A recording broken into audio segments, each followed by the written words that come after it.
बाज़ लोग इस हदीस पे तान करते हैं, हालांकि मुस्लिम की रिवायत है और इमाम मुस्लिम ऐसे ही नहीं लेकर आए।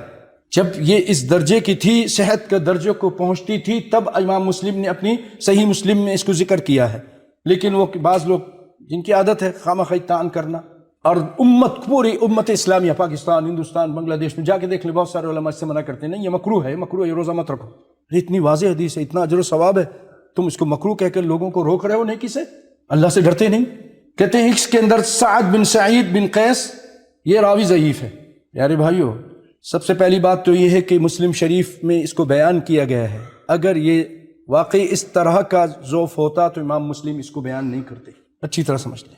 कभी कभी कोई रावी कहीं ज़ईफ़ होता है, लेकिन उसकी रिवायतें कबूल की जाती हैं जिस हदीस में दीगर शवाहिद होते हैं, और फिर ये रिवायत और दीगर तुरुक़ से भी आई है।